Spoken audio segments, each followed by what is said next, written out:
Xin chào các bạn, chào mừng các bạn đến với Vietnam Innovator. Ngày hôm nay chúng ta có hai vị khách rất là đặc biệt và chúng ta cái nội dung cũng rất là khá là thú vị. Anh Lúc Nhân Ly là tổng giám đốc của Sun Life và anh Tuân Lê là giám đốc sáng tạo của Lab Sài Gòn. Trước khi chúng ta vào cái chủ đề hôm nay ấy, thì sẽ có một số các cái câu hỏi nhanh cho các anh. Bắt đầu với anh Lúc trước. Hai người gặp nhau lần đầu tiên như thế nào? Lần đầu tiên anh gặp Tuân là thấy một cái bài báo về Tuân, và lúc đó có một cái project muốn làm thì thấy Tuân làm cái đó, cái project của Tuân rất là hay thì mới tới cái chỗ của Tuân để gặp Tuân. Thành là cái đó là lần đầu tiên mà gặp Tuân. 2013 ở quán coworking cafe của Tuân. Ấn tượng đầu tiên về nhau là gì? Anh Tuân trước. Thực ra ấn tượng đầu tiên là tôi nghĩ là scam, cho nên là Tuân rất nhiều lần mọi người muốn gặp nhưng mà tôi không gặp, tại vì nghe của công ty bảo hiểm tại sao mình lại gặp với mình làm cái gì, cho nên là Tuân từ chối vài lần. Thật là đúng vậy, muốn gặp Tuân mà không gặp được, rồi tới một lúc đó mới tới cái chỗ của Tuân thì mới gặp được Tuân. Mà nói chuyện với Tuân thì cái mặt của Tuân rất là lạnh, nhưng mà briefing cho Tuân xong rồi thì cũng không biết là Tuân có hiểu hay không, tại không có reaction gì hết. Rồi nhưng mà khoảng 2 tuần sau lúc mà Tuân trở lại với lại cái proposal thì lúc đó mới biết là Tuân đã hiểu. Nếu mà anh phải miêu tả Sun Life bằng 3 từ thì anh sẽ dùng 3 từ gì? Anh nghĩ là ý tưởng, ý nghĩa và sáng tạo. 3 từ mà anh miêu tả Sun Life là 3 từ gì? Chắc là sẽ là văn hóa, cộng đồng cũng sáng tạo. Đâu là những innovation trong ngành bảo hiểm mà Sun Life mong muốn mang lại cho người Việt Nam? Anh nghĩ cái mà Sun Life muốn làm là cái trải nghiệm của khách hàng nó rất là khác. Thì giống mình tạo ra cái The Lasso Sun Life Flagship là một cái nơi mà vừa tiếp khách hàng, tiếp một cái khách khác, khách hàng không có tới để sắp hàng thì mình sẽ đến khách hàng để mình lo dịch vụ cho khách hàng.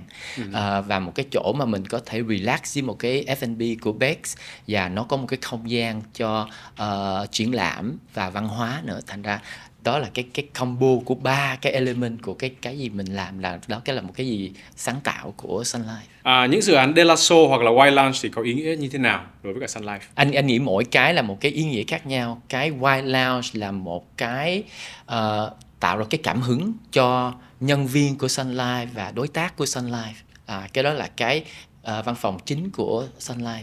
Còn cái The Lasso Sun Life Flagship là muốn tạo ra một cái cảm hứng, một cái ánh sáng cho khách hàng. Đó. Còn đối với Lab?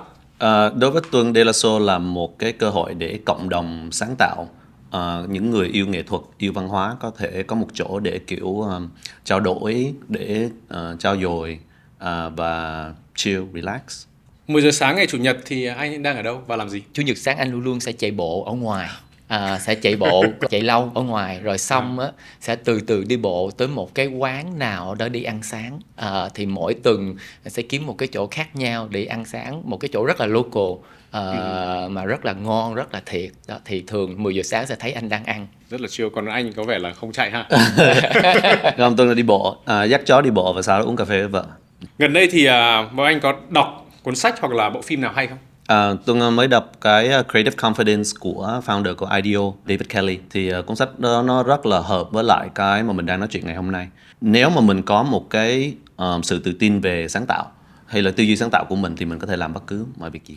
Còn anh thì nó có cái cuốn sách mà thực ra anh đọc đi đọc lại rất là nhiều. Nó tên là The Greatness Guide của Robin Sharma. Thì cái cuốn đó nó rất là hay, nó mỗi cái chapter của nó chỉ 1 hoặc 2 trang thôi, nhưng mà nó sẽ cho mình mấy cái suy nghĩ về cuộc sống, về cái cách nào mà mình có thể làm tốt hơn. Thì anh sẽ luôn luôn lâu lâu sẽ đọc lại cái cuốn đó, tại mỗi lần mình đọc lại sẽ mình thay đổi thì anh sẽ lấy được một cái gì khác từ cái cuốn sách đó. Thành ra một cái cuốn sách mà nó sẽ mãi mãi đi với anh. Vâng, rất là cảm ơn các anh.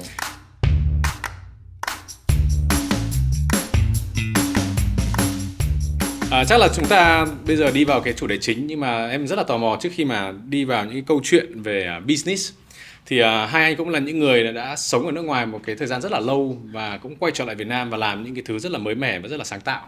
Thì không biết là cái mission của các anh khi mà quay về đây mà làm và những cái công việc hàng ngày bây giờ các anh đang làm thì cái mission của các anh là cái gì? Anh nghĩ cái mission của anh là có thể đem được một cái gì mới vào thị trường Việt Nam. Anh nghĩ cái đó là cái goal đầu tiên của anh, mà cái đó là cái gì mà nó làm cho anh có cái suy nghĩ, tất cả ý tưởng sáng tạo thì thường để có được mấy cái đó nó phải có một cái ultimate goal của mình là cái gì. Thì đối với anh, lúc mà trở về Việt Nam, anh thấy Việt Nam của mình có rất là nhiều cơ hội, thì anh muốn ở đâu đó đóng góp một phần nhỏ ở trong trọng về từ văn hóa tới bảo hiểm, về cho khách hàng, tất cả mấy cái đó. Thì anh nghĩ cái đó là cái quan trọng nhất của anh. Tuân thì từ trước đến giờ công việc thay đổi khá nhiều, tuy nhiên cái mission là vẫn the same, là xây dựng một cái cộng đồng, nhất là cộng đồng sáng tạo. 2013 khi Tuân về thì là cái coworking cà phê, nó mang một âm hưởng kiểu sáng tạo, thiết kế. Sau đó đến The Lab cũng là một cái nhóm người sáng tạo làm việc chung với nhau. Và mỗi lần mà làm việc với Sun Life hay là những cái project khác của anh Lúc cũng cố gắng đem cái yếu tố community vào trong đó. Đó là cái quan trọng đối với Tuân. Bọn anh thì đúng là đang kết hợp giữa hai cái ngành, nó khá là khó để mình hình dung và có thể kết hợp bắt tay được. Thì đây thì nếu mà xem qua những cái mà dự án của các anh đã làm, mà không phải chỉ những cái dự án mà hiện tại đang có, nhưng mà những cái dự án ngày xưa các anh cùng đều bắt tay làm ấy, thì cái khởi đầu nó đến từ đâu? Tại vì nó rất là khó để kết hợp, chẳng hạn như là bảo hiểm nhân thọ và kết hợp với cả creative, thì làm sao chúng ta có thể kết hợp được, mà làm sao mà chúng ta đặt lên bàn những cái chủ đề như thế này để bàn được? Bọn anh có thể chia sẻ cái ngày đầu tiên mà khi bọn anh đưa cái chủ đề này ra và thực hiện cái dự án là như thế nào? Giống nãy anh kể là lần đầu tiên mà gặp Tuân là Tuân rất là lạnh, và có thể họp 1 tiếng đồng hồ để lúc đó anh rất là excited với cái ý tưởng mà nói ra chia sẻ với Tuân, thì Tuân cứ ngồi yên như vậy thôi trong 1 tiếng đồng hồ. Thì nhưng mà 2 tuần sau, lúc mà Tuân trở lại với cái proposal của cái đó, thì lúc đó anh mới thấy được là Tuân là một người mà có thể đem cái gì nó trong đầu của anh ra lên một cái tờ giấy, và xong cái project mình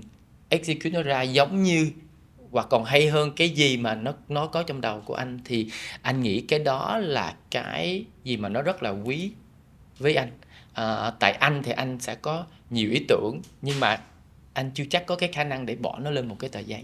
Thành ra mình phải cần một cái người mà làm việc chung với mình mà nó complement với nhau, thì nó là như vậy đó.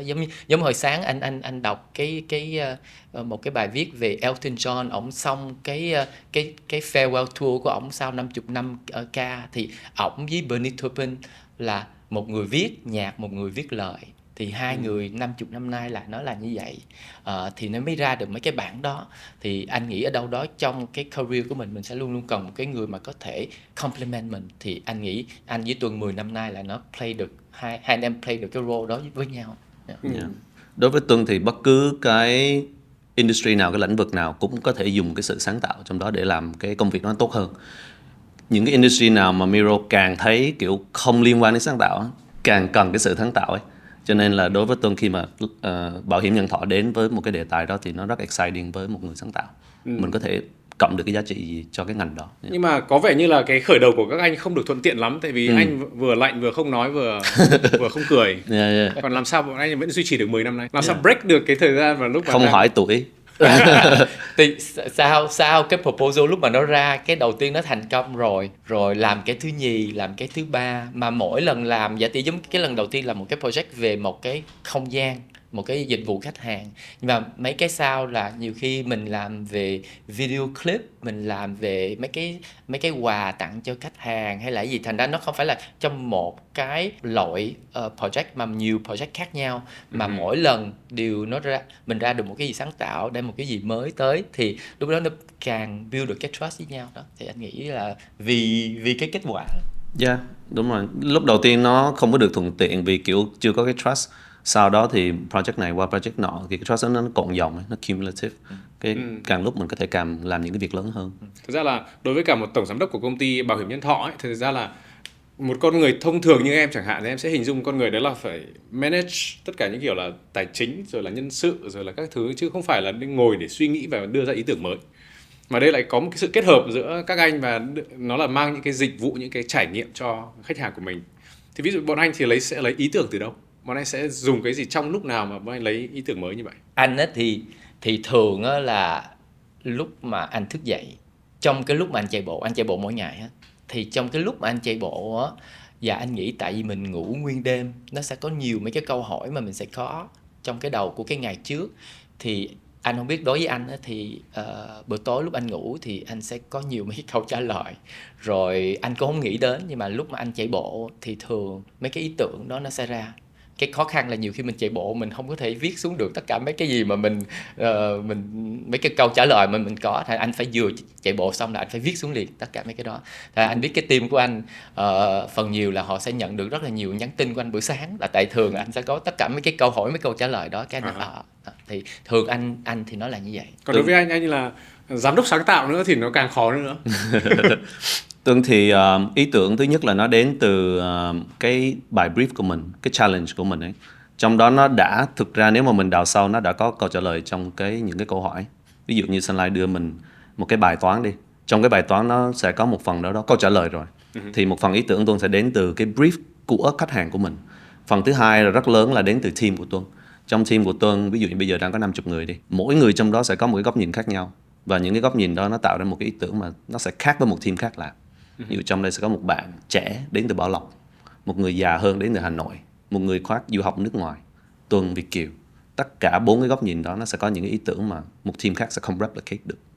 Thì đó là cái nguồn cảm hứng lớn nhất của Tuân, ngoài cái brief của khách hàng. Anh có thể chia sẻ về cái brief đầu tiên mà khi mà anh lúc mang đến cho anh không? Cái ý tưởng là tạo ra một cái không gian urban, là một không gian đó cho những người trong thành phố có một chỗ đến để họ giao lưu, giống như một cái hub ấy. Nhưng mà nó được xoay quanh education, ví dụ như giúp người ta hiểu hơn về lifestyle, cách raise goal hay là sống healthy.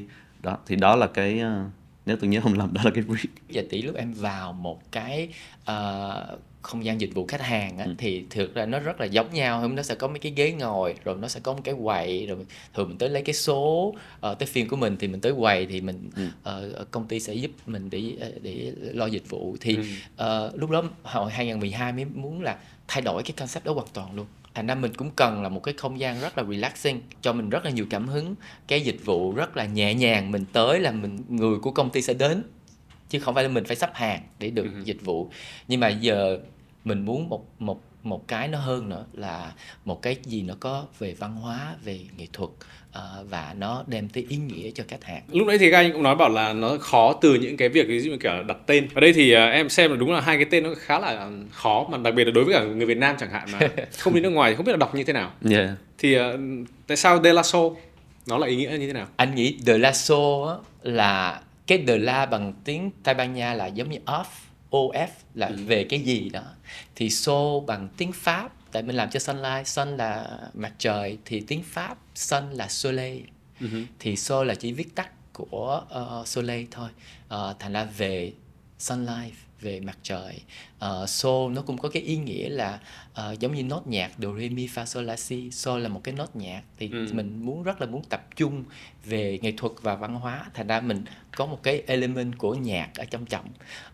Và soul bằng tiếng Pháp là giống như cái ground, một cái nền vậy. Thì mình muốn tạo ra một cái nền để cho tài năng Việt Nam có cái chỗ để có thể trình bày tất cả mấy cái artwork của họ, là tạo ra một cái nền. Thành ra cái De La Soul nó có mấy cái ý nghĩa như vậy. Cái De La Soul của mình thì liệu hồi đó có phải là cái rủi ro? Tại vì đối với cả người Việt Nam ấy thì cái nghệ thuật đôi khi không phải là phát triển như ở các nước khác, như kiểu là bên Pháp hoặc là bên Canada. Thì ở Việt Nam cũng khá là mới, và cái cộng đồng mà có thể theo đuổi và quan tâm thì nó cũng khá là ít. Thì không biết là liệu lúc đấy các anh có cân nhắc cái việc là nó là liệu có phải rủi ro cao hơn không? Anh là người tài chính, thành ra lúc mà anh quyết định cái gì, anh sẽ luôn luôn coi về cái phần mà cái scenario mà tệ nhất có thể.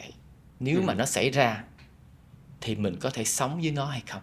Nếu mà câu trả lời của anh là anh sống được với cái scenario tệ nhất, thì anh sẽ đi hết mình đi tới. Thì trong cái này dĩ nhiên mình phải luôn luôn xem tất cả rủi ro hết. Và anh thấy là cái tệ nhất là anh sống được thì mình đi hết mình với cái đó. Thì nghệ thuật văn hóa nó có quá là rủi ro hay không? Thì lúc mà mình nhìn một cái triển lãm mà mình làm mà tất cả sắp hàng nguyên trên đường Pasteur để vào tới, hay là mình làm cái triển lãm, trong lúc triển lãm nó là trong mấy cái search nhiều nhất trên TikTok, thì mình mới thấy là không, anh nghĩ là ở Việt Nam mình nó tới cái lúc mà mình cần cái gì, mình cần cái nghệ thuật, mình cần cái văn hóa, mình cần cái gì mà nó có cái ý nghĩa, cái chiều sâu. Là một phần Tuân thấy Miro cảm giác nó là một cái rủi ro á, là vì nó thiếu những cái chỗ mà cho nghệ sĩ hay cộng đồng sáng tạo ở Việt Nam có sân chơi. Thực ra trước đó vẫn có cộng đồng đó, chỉ là mình không thấy thôi. Cho nên là khi mà mình làm một cái không gian như thế này á, mình đang giúp cái cộng đồng nó đi lên cái mặt bền nổi. Cho nên Tuân thấy nó không phải là cái rủi ro. Thế bây giờ đi về cái headquarter của Sun Life, nó cũng là Wine Lounge, cũng là một cái sản phẩm rất là đặc biệt và đồng thời cũng là rất là khó hình dung đối với cả các công ty mà 150 năm như là Sun Life mà đã đồng ý làm một cái văn phòng như vậy, thì liệu cái đó nó có khó để mình đưa vào và để thuyết phục một công ty 150 năm họ đồng ý để có một cái văn phòng như vậy không? Chắc giải thích trước nhất cái tên đi. Cái tên Yeah. Wine Lounge là y dài ha. Vì nó là cái headquarter của Sun Life ở Việt Nam, thành ra tất cả quyết định nó sẽ bắt đầu từ ở cái nơi đó. Thì đối với anh nó rất là quan trọng là tất cả nhân viên ở Sun Life, mình gọi là tia sáng, tất cả tia sáng của Sun Life phải hiểu được không phải cái cách làm, mà phải hiểu được tại sao mình làm cái gì mình làm. Thành ra cái why là nó thế cho cái câu hỏi why. Mình phải hiểu được tại sao mình làm cái gì mình làm. Và cái số 2 nó y dài bằng tiếng Việt của mình là ý tưởng và ý nghĩa. Mình phải có ý tưởng và mình làm cái gì nó phải có ý nghĩa. Thành ra cái đó là lý do tại sao mình gọi cái head office của Sun Life Việt Nam là Wine Lounge. Đấy, lúc nãy có hỏi là đặt ra một câu hỏi, khi mà ví dụ em là một công ty sản xuất truyền thống mà bây giờ muốn cũng làm một số những cái thứ đổi mới sáng tạo như thế này, thì làm sao mà có thể một bên như em mà mới vào mà muốn kết hợp thì phải làm như thế nào? Thực ra đối với Tuân thì industry không quan trọng, ngành không quan trọng. Quan trọng là cái leader và cái vision của họ. Họ có thể làm trong một cái lĩnh vực rất là cool, ví dụ như là phim ảnh đi, nhưng cái vision của họ nó rất là thị trường thì cũng sẽ không hợp. Còn mà nếu mà họ làm kiểu sản xuất banh đi, nếu cái vision họ nó cool thì mình vẫn có thể làm được.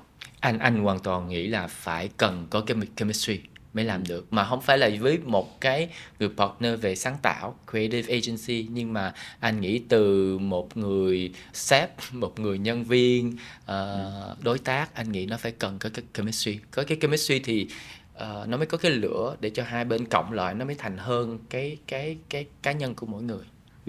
Khi mà Wine Lounge, mà khi mà em xem ảnh ấy, thì nó là một cái không gian rất là mở, nó rất là thoải mái. Nhưng mà cái công việc bảo hiểm nhân thọ ấy, thì nó là những cái rất là bền vững, nó lâu dài, nó phải là đảm bảo nó an toàn. Thì liệu hai cái này nó khớp lại với nhau, thì đối với cả nhân viên thì liệu họ có cái mindset của họ nó có khớp với cả cái lĩnh vực công việc của mình hay không? Nó cũng giữ được tất cả mấy cái điểm mà Myro nói. Nhưng mà cái mà mình đem tới nữa là cái connection của mình có với nhau, cái cách mà mình sẽ có cái open mind lúc mà nó mở rộng ra hết.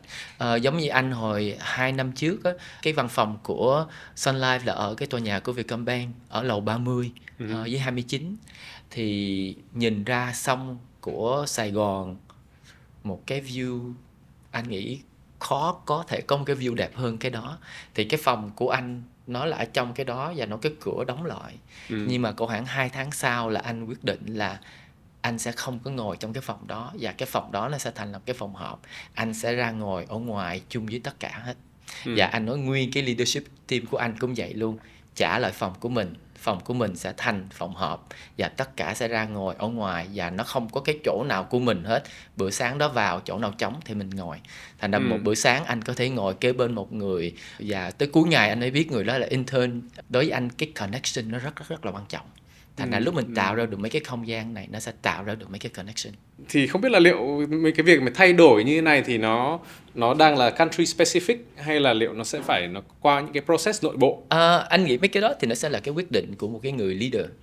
Tại mình sẽ trách nhiệm về cái kết quả, thì mình sẽ trách nhiệm về cái cách làm để ra mấy cái kết quả đó luôn. Thì anh nghĩ cái hay lúc mà mình làm cho một cái tập đoàn, mình phải làm một cái tập đoàn mà sẽ cho mình đủ cái space để mình có thể làm ra được một cái operation, một cái business và nó thành công được.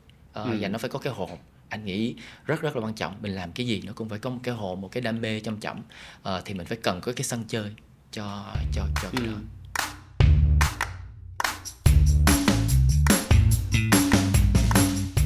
Như anh Tuân thì em đang hình dung là anh là một con người là anh sẽ không follow cái account công ty, nhưng mà anh sẽ follow con người. Thì không biết là tại vì luôn luôn anh như nghe cái câu chuyện đầu tiên mà khi các anh gặp nhau ấy thì hơi lạnh nhạt, nó không không có tin tưởng, vì không không nhất thiết là vì công ty to đến gặp Yeah. mình sẽ gặp. Thì không biết là liệu từ góc độ của anh mà về mặt business thì anh cái ví dụ như cái account management thì mình sẽ theo đuổi công ty, thì không biết là bên anh thì có phải đúng là anh sẽ theo đuổi con người đấy không? Cái câu hỏi này hơi khó, là vì nó có rất nhiều câu trả lời. Thứ nhất là phải tua lui một tí, là trước khi về Việt Nam á, Tuân làm việc ở Dubai, ở một cái công ty rất là lớn, top 4 advertising agency, TBWA. Thì Tuân rất quen làm việc với công ty lớn và sếp lớn, CEO.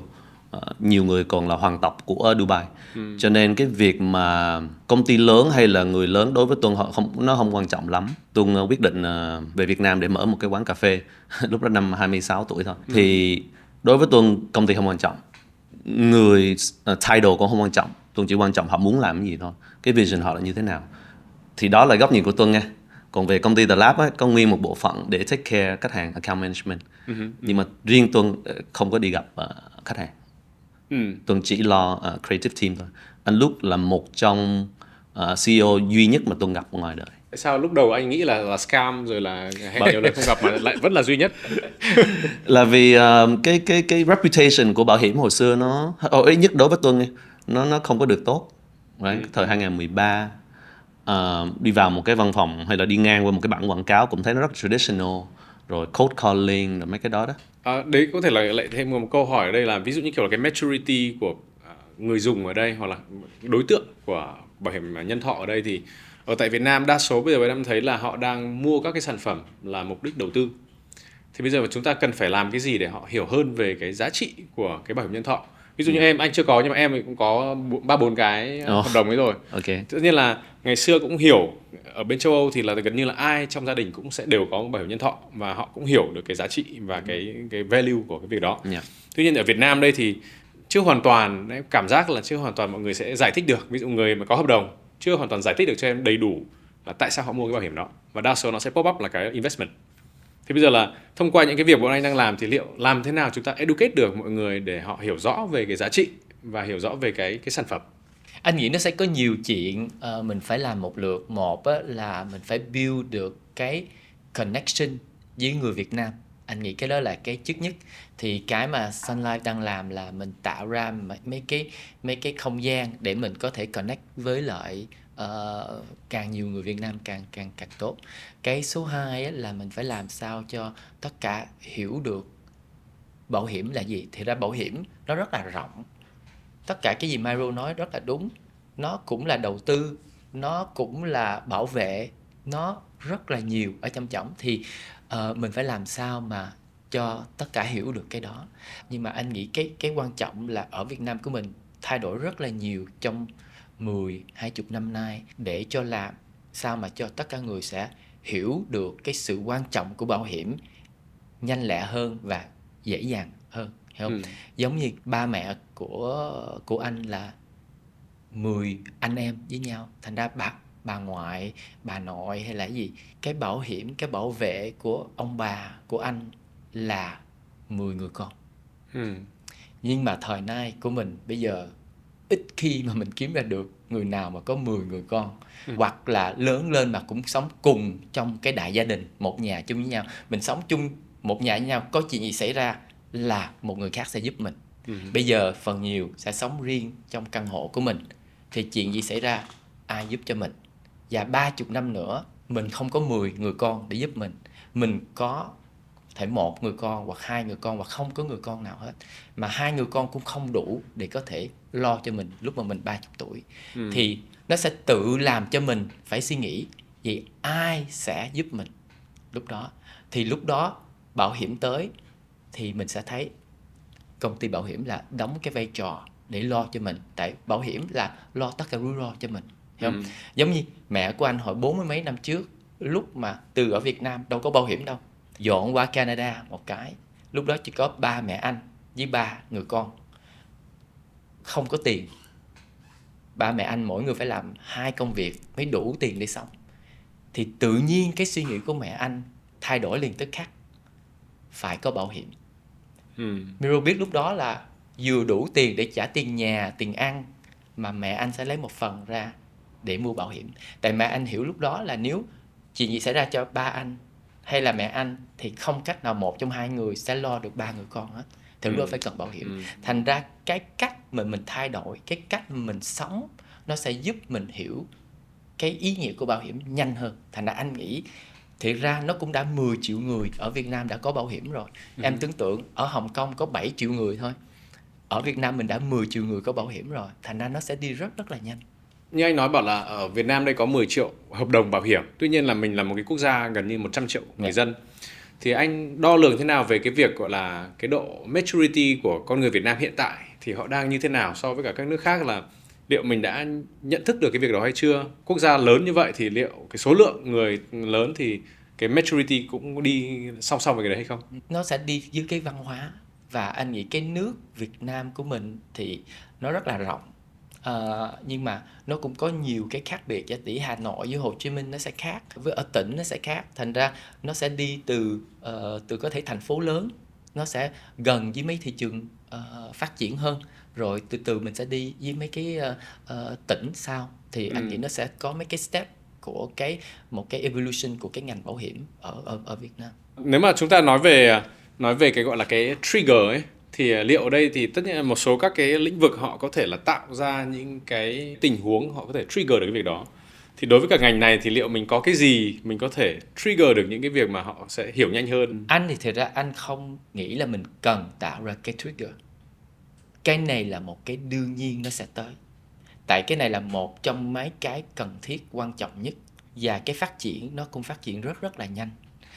Thành ra anh nghĩ mình tiếp tục làm sao mà cho càng nhiều người có thể connect với mình, càng hiểu được ý nghĩa bảo hiểm là nó sẽ tới thôi. Và thành ra đối với anh nó không cần phải có cái trigger, nó đã được cái trigger rồi, nó chỉ cần đi tới thôi. Bây giờ câu hỏi là hơi khác, hơi chuyên môn về mặt là bảo hiểm nhân thọ một chút, là hiện nay thì tất cả những cái gọi là những cái công ty lớn nhất ở tại Việt Nam thì đa số là công ty nước ngoài và có những cái lịch sử rất lâu năm. Đây, chương trình là Vietnam Innovator thì là cũng phải tạo sân chơi cho các bạn innovator mới nhảy vào lĩnh vực truyền thống chẳng hạn. Thì bây giờ liệu theo cái nhận xét của anh thì liệu các cái công ty mới trẻ liệu có thể nhảy vào một cái lĩnh vực như thế này hay không? Và những cái rào cản ở đấy thì nó có những cái gì? Anh nghĩ cái lý do mà tại sao là phần nhiều công ty nhân thọ là công ty nước ngoài á, là tại nó phải có một cái đầu tư rất rất là lớn để có thể xây dựng lên được một cái công ty bảo hiểm nhân thọ. Thì anh nghĩ cái đó là cái lý do lớn. Và Miro sẽ thấy là toàn là tập đoàn lớn không à. Tại mình sẽ phải cần đầu tư rất rất là nhiều. Và ở đây là mình sẽ bảo vệ người Việt Nam của mình không phải năm tới không hay là 5 năm tới không, mà trong 60 năm, trong 70 năm.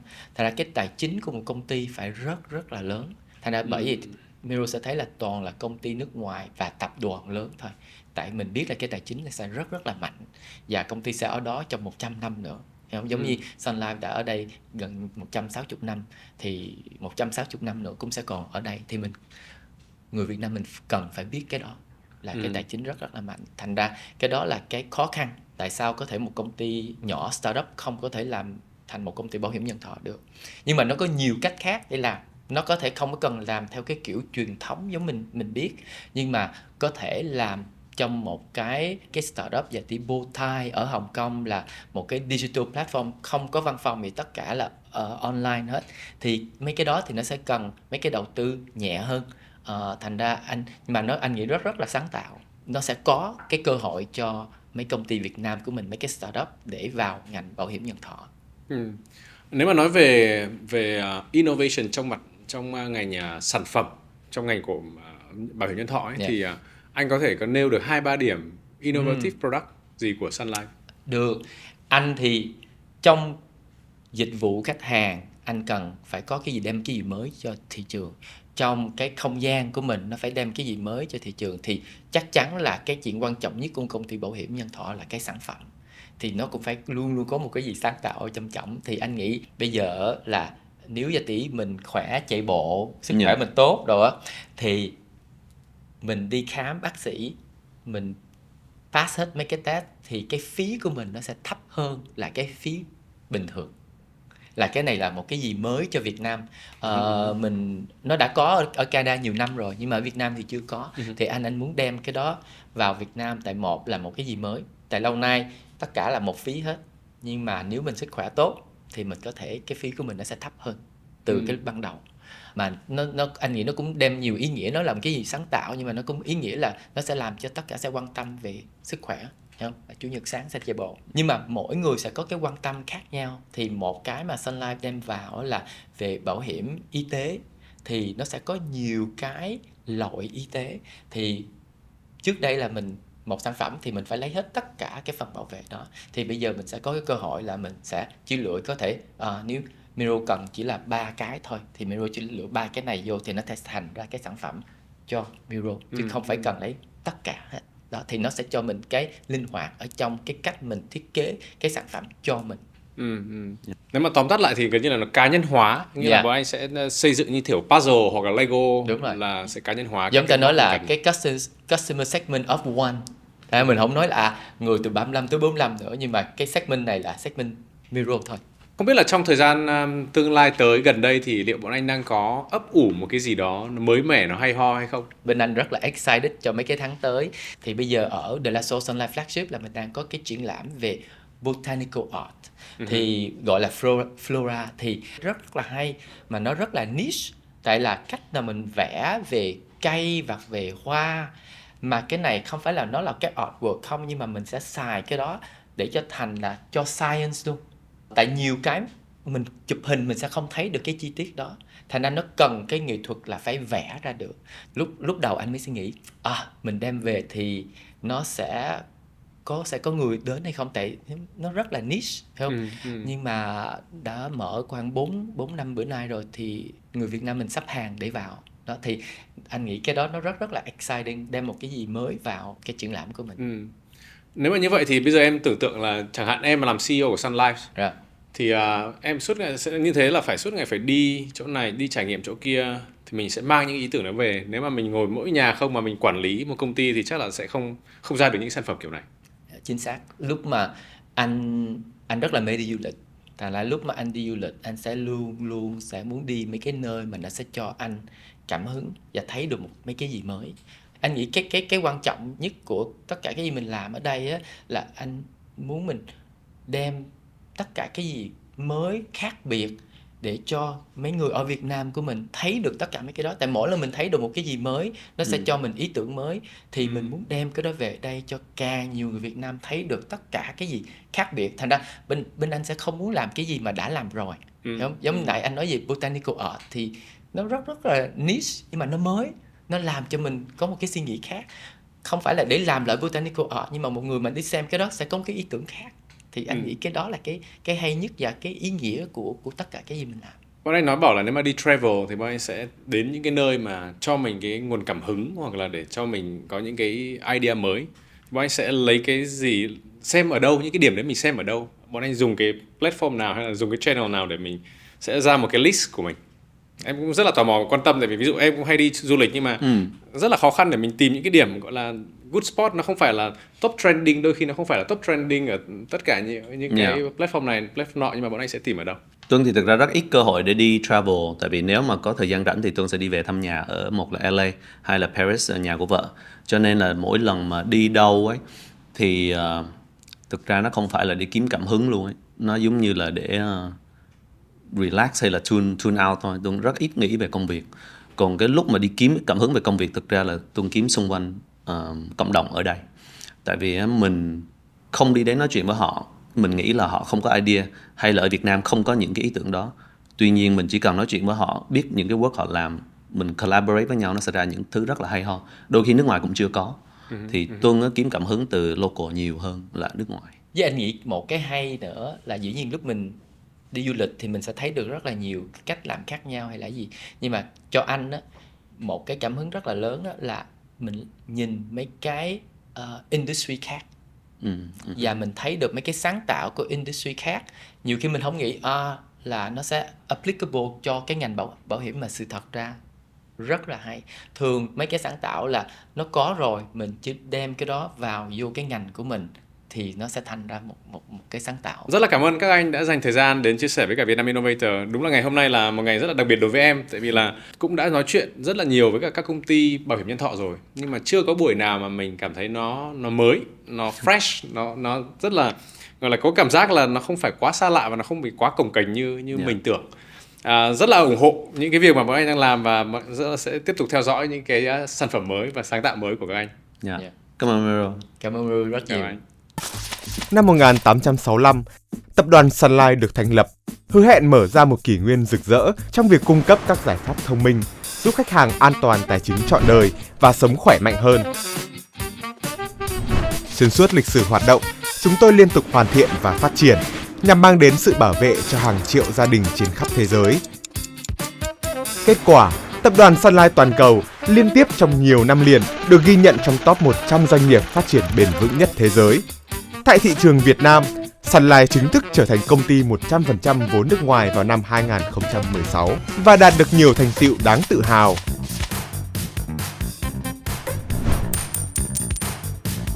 Chỉ trong một năm 2021, Sunlight Việt Nam từ vị trí 13 vươn lên vị trí thứ 7 về doanh thu phí bảo hiểm mới và vinh dự nhận được nhiều giải thưởng danh giá cả trong nước lẫn quốc tế. Đây là kết quả của cam kết đầu tư tài chính mạnh mẽ từ Sunlight toàn cầu cùng sự đồng hành của các đối tác chiến lược. Và đặc biệt là lòng đam mê, sự sáng tạo của các tia sáng Sunlight Việt Nam trên hành trình vững tin đi theo ánh mặt trời. Bước vào chương mới, nhằm tìm lối đi riêng, Sunlight đã chọn và đưa văn hóa nghệ thuật vào các hoạt động trong doanh nghiệp, nhằm mang đến trải nghiệm khác biệt cho khách hàng và cộng đồng. Bởi những yếu tố này luôn là sợi dây kết nối tâm hồn và tạo nên cảm xúc thăng hoa cho người thưởng thức. Mỗi ngày là một cơ hội để hoàn thiện. Chúng tôi chọn hôm nay để làm cho cuộc sống của hàng triệu gia đình Việt Nam tươi sáng hơn.